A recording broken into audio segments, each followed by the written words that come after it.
Friends, welcome to Nila's kitchen. நம்ம இன்றைக்கி என்ன பார்க்க போகிறோம்னா மீன் குழம்பு எப்படி செய்யலாம்னு பார்க்கலாங்க. ஆற்று மீன் குழம்பு. நான் ஜிலேபி மீன் குழம்பு இன்றைக்கி வைக்க போகிறேங்க. வாங்க எப்படின்னு பார்க்கலாம். அதுக்கு ஆயில் நல்லா காஞ்சிருச்சு. இப்போது வெந்தயம் 2, ஒரு 1/4 ஸ்பூன் அளவு வெந்தயம் போடுங்க. நிறையா போட வேணாம். கடுகு, சோம்பு கொஞ்சமாக போட்டுக்கோங்க, ஒரு சிட்டிகை. சீரகமும் ஒரு சிட்டிகை போட்டிங்கன்னா போதும். நல்லா பொரிட்டுங்க.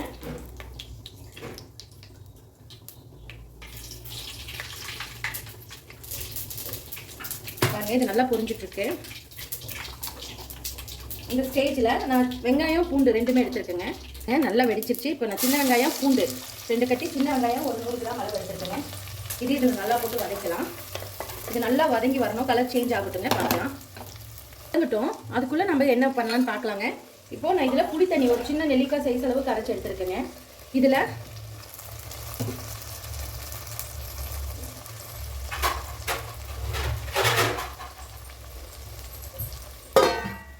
இந்த புளி தண்ணி இல்லைங்க, நம்ம மசாலா ஆட் பண்ணிக்கலாம். வரமிளகாத்தூள் 1 ஸ்பூனுங்க. வீட்லேயே அரைச்ச குழம்பு தூள்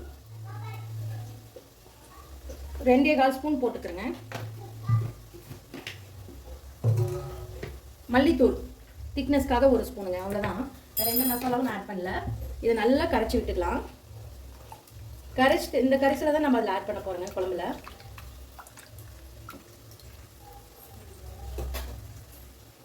பாருங்க, இந்த மாதிரி க்ளோஸ் பண்ணி வதக்கச்சா நல்லா சீக்கிரம் வதங்கிடும். அதுக்காக தான் நான் க்ளோஸ் பண்ணி வதக்குறேன். நல்லா வதங்கிட்டு இருக்கு. இந்த ஸ்டேஜில் கறி லீஃப் கொஞ்சம் போட்டுக்கிறேன்.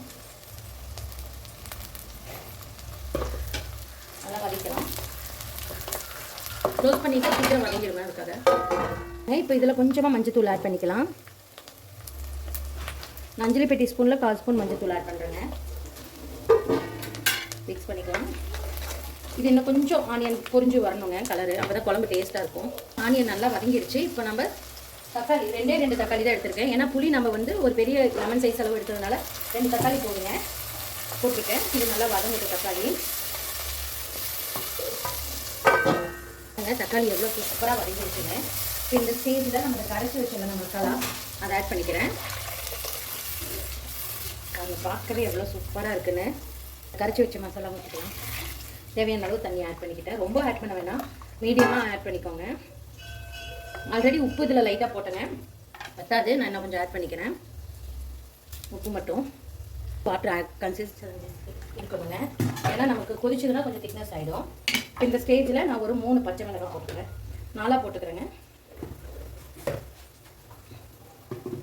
நான் மண் சட்டி சேஞ்ச் பண்ணிட்டேன். கொஞ்சம் அகலமாக இருக்கிறதுனா மீன் உடையாமல் இருக்கும். அதுக்காக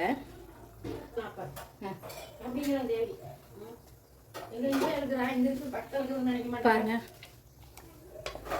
தேங்காய் பால் நான் ஒரு 1/2 மூடி தேங்காய் பால் மட்டும் ஊற்றிருக்கேங்க. இது ஒரு கொதி வந்தோம்னா நம்ம மீன் போட்டு இறக்கிடலாம். பாருங்க, குழம்பு நல்லா வெந்துச்சு. கொஞ்சம் உப்பு பத்தல, நான் கொஞ்சம் உப்பு ஆட் பண்ணிக்கிறேன். எனக்கு பத்தல. உங்கள் அளவுக்கு தகுந்த மாதிரி ஆட் பண்ணிக்கோங்க. இப்போ நான் மீனோட வால் அந்த சென்ட்ரல் பகுதியை எடுத்துகிட்டு கொஞ்சம் போட்டுக்கிறேன். ஃபிஷ்ஷு மீன் போட்டு அதிகமாக இது பண்ணக்கூடாதுங்க. லைட்டாக இப்படி வச்சு இந்த மாதிரி செஞ்சுக்கிட்டால் போதும். எல்லாம் ஃபுல்லாக இறங்கிடும். இது ஒரு கொதி வந்தோடனே நம்ம ஆஃப் பண்ணிடலாங்க. அவ்வளோதான். சூப்பரான ஒரு மீன் குழம்பு ரெடி ஆயிடுச்சு. கண்டிப்பாக நீங்களும் இந்த மாதிரி ட்ரை பண்ணி பாருங்கள். ட்ரை பண்ணி பார்த்து கமெண்ட் பண்ணுங்கள். இந்த வீடியோ பிடிச்சிருந்தாலும் லைக் பண்ணுங்கள், ஷேர் பண்ணுங்கள், மறக்காமல் சப்ஸ்கிரைப் பண்ணுங்கள். மீன் பாருங்கள், அப்படியே உடையாமல் எவ்வளோ சூப்பராக இருக்குன்னு. தேங்க்யூ ஸோ மச் ஃபார் வாட்சிங். இந்த வீடியோ பிடிச்சிருந்தால் லைக் பண்ணுங்கள், ஷேர் பண்ணுங்கள். Instagram page, Facebook page follow பண்ணிக்கோங்க. பை பாய்.